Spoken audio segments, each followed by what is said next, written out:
All right, UAW family. You know, it's great to be here at Local 900. Yeah.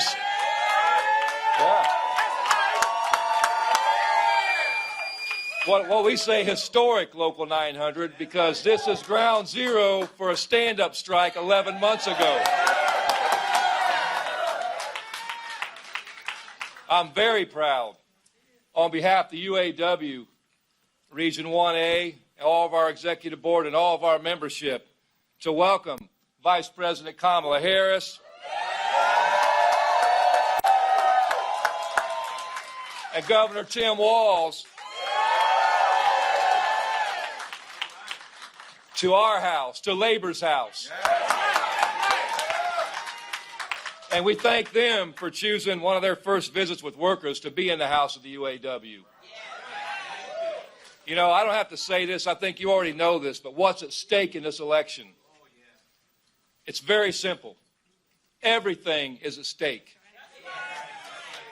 It's about a choice of whether we continue forward or whether we go backwards. That's right.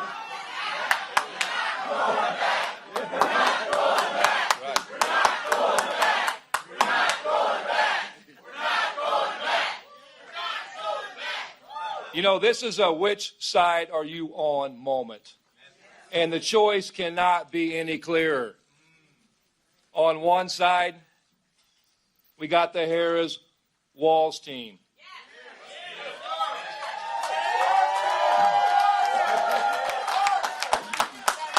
Kamala Harris is one of us. Governor Tim Walz is one of us. You know, they're working class people. They have working class roots. They know struggle. They know what it's like to live paycheck to paycheck. You think about this. Vice President Harris talked yesterday about how she's had a first job at McDonald's. Governor Walz has been a school teacher. We've seen what this government, what the Republican Party in particular, has done to education in our lifetimes. You know, that's the difference. They've spent a career serving other people and fighting for other people and not forgetting where they come from. That's right. That's right. On the other side, we got the Trump-Vance, what I call the Trump-Vance disaster. We know who Donald Trump and J.D. Vance are. Their words and their actions and their body of work tell the entire story, and they tell everything we need to know. They spent their lives serving themselves, representing the billionaire class, and enriching themselves at the expense of the working class. You know, Donald Trump calls me stupid. And you know why? Because he thinks auto workers are stupid. But we're not stupid. We don't fall for Trump's alternative facts, or what we all call lies. This isn't about opinions. This election's not about party politics. All we have to do is look at these candidates in their own words and actions. That's all the facts we need. And that paints a very clear picture of which side the candidates are on. You look at Trump. In the recession, he blamed auto workers for what was wrong with these companies. And we all know damn good well, it wasn't the auto workers to blame. It was banks that went out of control with a mortgage situation. And that threw our economy in chaos. It was not the workers. In 2015, he talked about doing a rotation of our jobs out of the Midwest, our good-paying jobs, somewhere else where they pay less money. So we'd be begging for our jobs back for less. 2019, when he was president, plants were closing. GM was on strike for 40 days, and Donald Trump was missing in action. In the 2023 Big Three strike, in our stand-up strike, he was nowhere to be found except when he called one of his billionaire buddies and went to a business, a non-union business here in town, and paid people $20,000 to hold up signs saying auto workers for Trump. The man's a con man. And now you look at the body of work with Vice President Harris and Tim Walz. You know, Vice President Harris bet on the auto workers.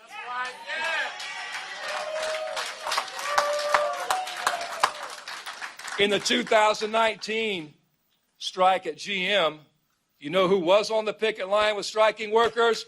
Kamala Harris was.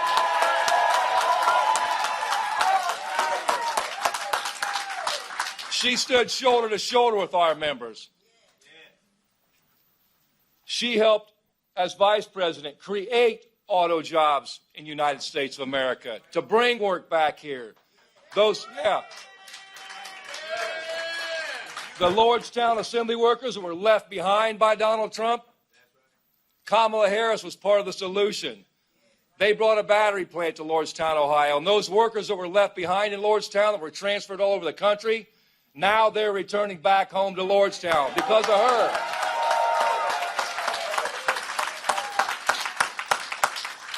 She worked with us to save a community in Belvedere, Illinois that was written off for dead. You know, in the 2023 Big Three stand-up strike, you know where Governor Tim Walz was?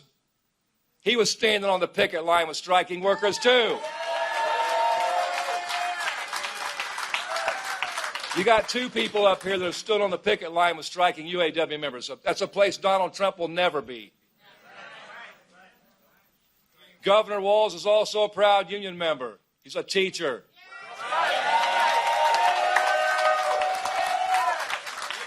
You know, anyone can be your friend when the sun's shining and things are going great.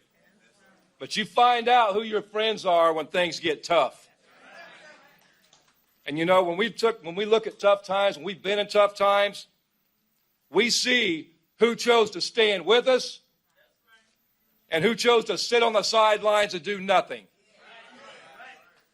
You know, there's a quote from Dr. Martin Luther King Jr. that I love, you know, and it says, in the end, we won't remember the words of our enemies, but we will remember the silence of our friends. And UAW family, this is not a time to be silent.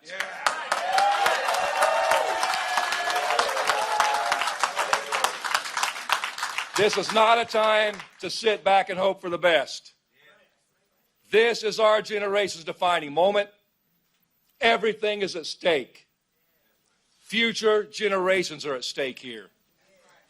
Whenever we needed help, Kamala Harris and Tim Walz answered the call, and they picked a side. They chose to show up, and they chose to stand up. So now it's our turn to stand up, to speak up, and to show up for them.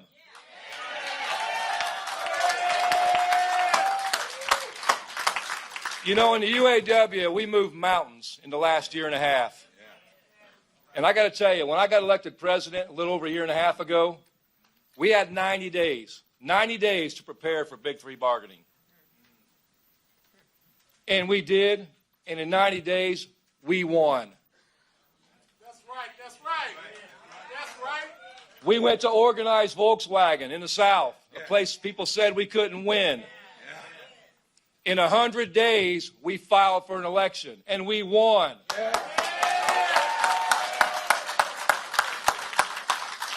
And as of today, we've got 89 days. We've got 89 days to ensure that we put Kamala Harris and Tim Walz in the White House.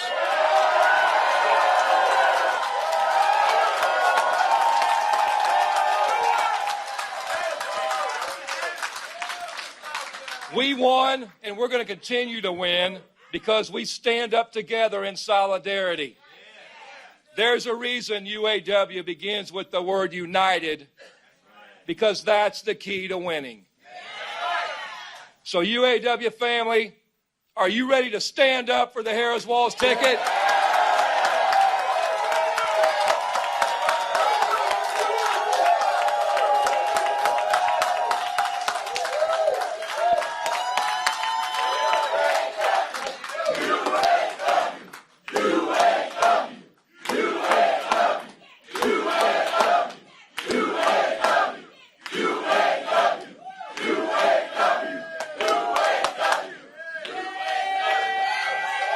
Are you? Are you ready to speak up for the Harris-Walz ticket? And are you ready to show up for the Harris-Walz ticket? I know you are. So UAW family, it's time to go to work. And it is my ultimate honor to introduce Governor Tim Walz. Wow. Wow. Well, thank you, Mr. President.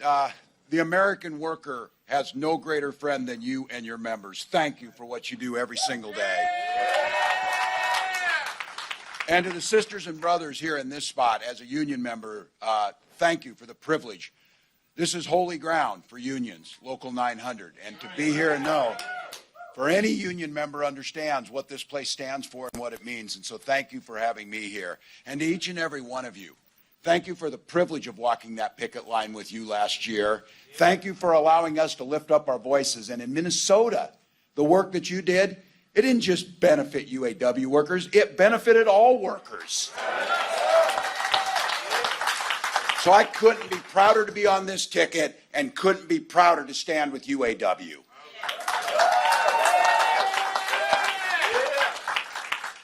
Think about this.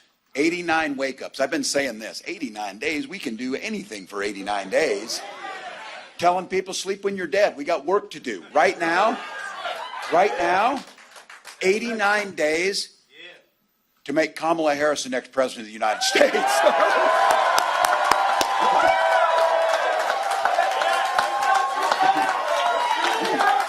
Yeah. Look.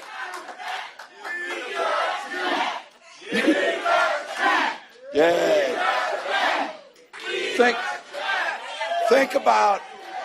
Think about this leader that's very simple. She stands on the side of the American people and the American worker. She's the one who took on the predators, the fraudsters, the transnational gangs, and she's the one that stands up against the billionaires in the corporate greed that bring to it. This is who it is. And she has a long record of delivering for union members, and organized labor. All right, everybody in this room knows, and I keep saying this is a bit of preaching to the choir, but the choir needs to sing right now. The choir needs to sing. We know that unions built the middle class. The rest of America has to. You know who doesn't believe that? Donald Trump. He sees the world entirely differently. And it really starts with this. When I look at community and neighbors and unions and the word that Shawn said, unity. This guy doesn't know the first thing about unity or service. He's too busy serving himself.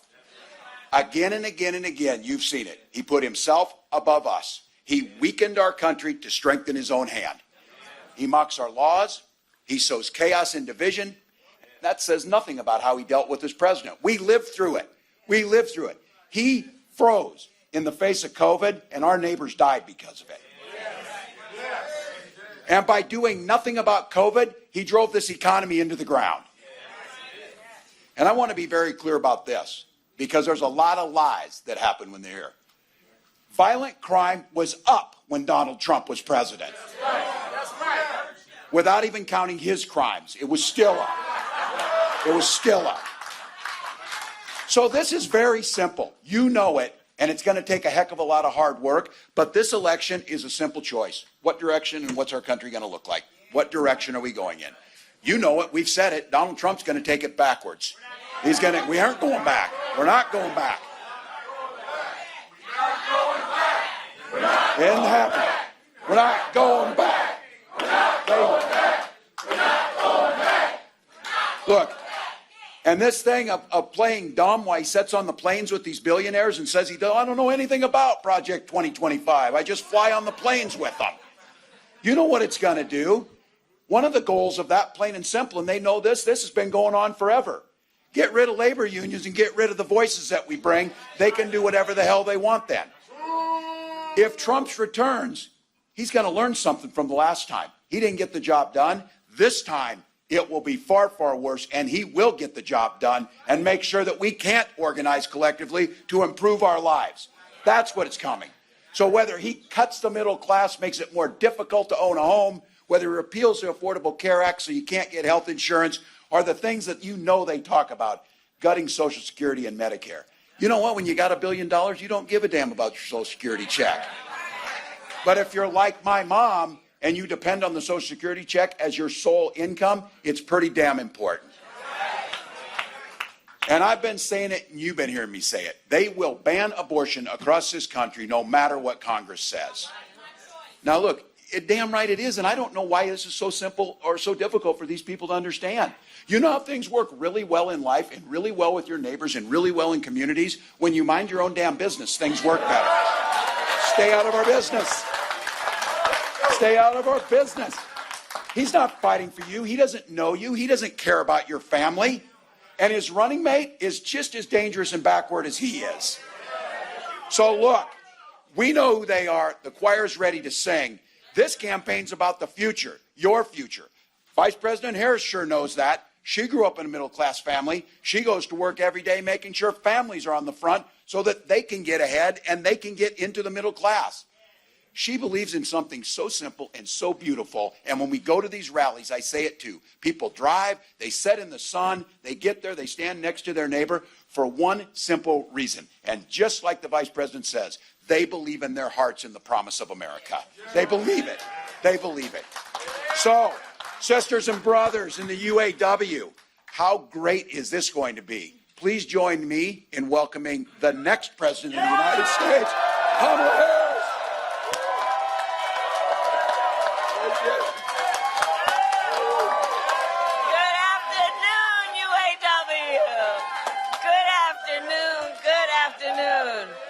Oh, it's good to be in the House of Labor. It is good to be in the House of Labor. Thank you. Oh, please have a seat. Please have a seat. Okay, so let me just say, first of all, can we hear it again for Tim Walz? Isn't he spectacular? You know, I have to tell people have been asking, well, what do you and Tim Walz have in common? And I said, well, you know, a whole lot. You know, we grew up the same way. We grew up in a community of people, you know, I mean, he grew up in Nebraska, me, Oakland, California, seemingly worlds apart, but the same people raised us. Good people, hardworking people, people who had pride in their hard work, you know, people who had pride in knowing that we were a community of people who looked out for each other. You know, raised by a community of folks who understood that the true measure of the strength of a leader is not based on who you beat down, it's based on who you lift up. Amen. And you know, there's some perversion that's happened in our country in the last several years, where there's a suggestion that somehow strength is about making people feel small. Making people feel alone. But isn't that the very opposite of what we know, unions know to be strength? It's about the collective. It's about understanding no one should ever be made to fight alone. That we are all in this together. You know why I fought my entire career for unions and labor? Because I understand the concept and the noble concept behind collective bargaining. And here it is. Fairness. Fairness. It's about saying, hey, in a negotiation, don't we all believe the outcome should be fair? I mean, who could disagree with that? The outcome should be fair. It should be fair, right?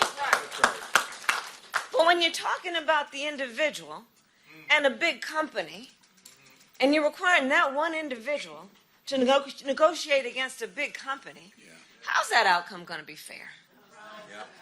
So collective bargaining is about saying, let the collective come together around a common experience, which at its core is about dignity and the dignity of labor. And then let the people come together to negotiate so you make the balance, and then the outcome will be fair. And isn't that what we're talking about in this here election? We're saying we just want fairness. We want dignity for all people. We want to recognize the right all people have to freedom and liberty to make choices, especially those that are about heart and home, and not have their government telling them what to do. Our campaign is about saying we trust the people. We see the people. We know the people. You know, one of the things I love about our country? We are a nation of people who believe in those ideals that were foundational to what made us so special as a nation. We believe in those ideals. And the sisters and brothers of labor have always fought for those ideals. Always fought for those ideals. And we know we are a work in progress. We haven't yet quite reached all of those ideals, but we will die trying because we love our country and we believe in who we are.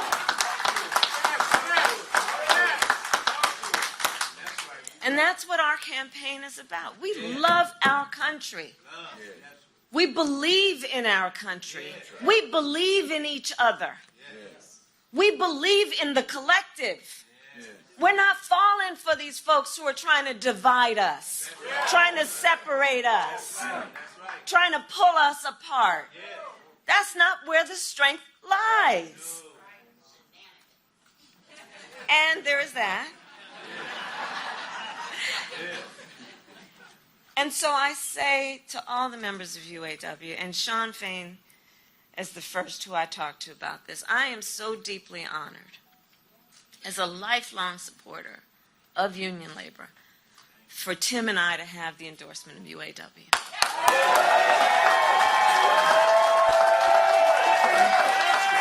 So deeply honored. Because you walk your walk. You walk your walk. And what we know, like we have talked about, we got 89 days to get this done.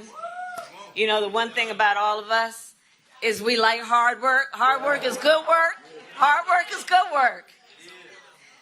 The thing that we like about hard work is we have fun doing hard work. Because we know what we stand for.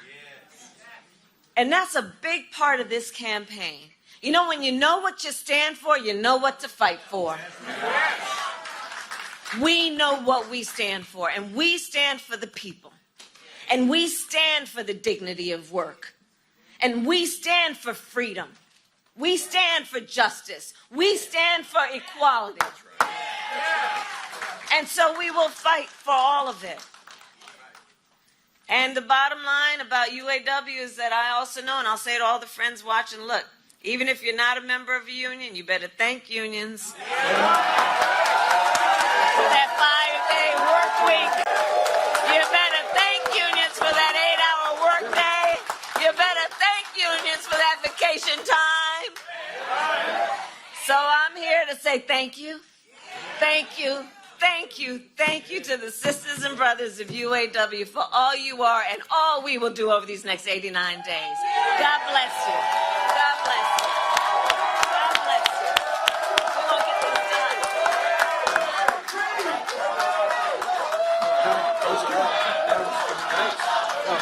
done.